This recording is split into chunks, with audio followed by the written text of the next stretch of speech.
बहुत समय पहले आकाशलोक में दो बहनों का जन्म हुआ, पूर्णिमा और अमावस्या। पूर्णिमा शांत, सौम्य और चंद्र प्रकाश जैसी उज्ज्वल थी, जबकि अमावस्या रहस्यमय, गंभीर और गहरे अंधकार सी आकर्षक थी।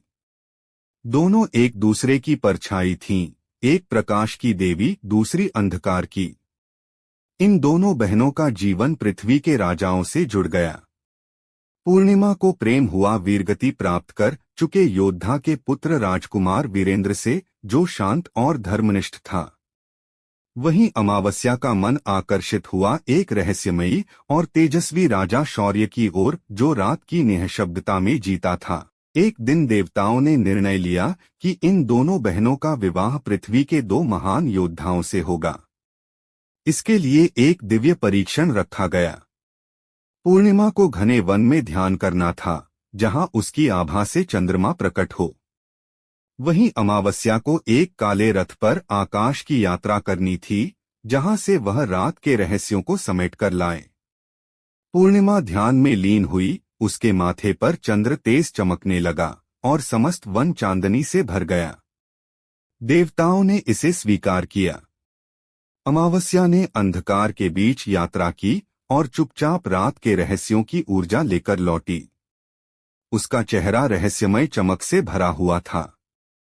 यह दोनों बहनों की जीत थी। विवाह की भव्य तैयारी शुरू हुई। पूरे महल में फूलों की सजावट हुई, तोरण बंधे, राजकर्मचारी सजग हो गए और ढोलन गाड़ों की ध्वनि गूंज उठी। चांदनी रात में पूर्णिमा और वीरेंद्र का विवाह हुआ। अग्नि के चारों ओर फेरे लेते हुए पूर्णिमा का तेज पूरे मंडप को प्रकाशित कर रहा था। फूलों की वर्षा हो रही थी और आकाश से चंद्रमा जैसे आशीर्वाद दे रहा था। इधर काली रात में अमावस्या और शौर्य का विवाह हुआ। नीली गुलाबी ज्योति से मंडप प्रकाशित था। मंत्रोच्चार की गूंज और शंखध्वनि के बीच अग्नि के समक्ष फेरे शुरू हुए। अमावस्या की काली रात थी। आकाश में कोई चंद्रमा नहीं था, फिर भी विवाह मंडप नीली और गुलाबी दिव्य ज्योति से प्रकाशित था। रेशमी अंधकार में मंडप के चार स्तंभ रत्न जड़े दीपों से चमकते, अग्निकुंड की लौ नीली आभा से दमक रही थी। अमावस्या काले कुंदन और चांदी के जड़ाऊ लहंगे में सजी थी, बालों में चांदी की चंद्रवाकृति थी और आंखों में गहराई और शक्ति की चमक थी।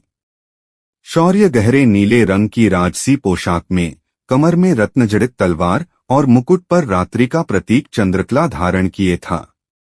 दोनों अग्नि के चारों ओर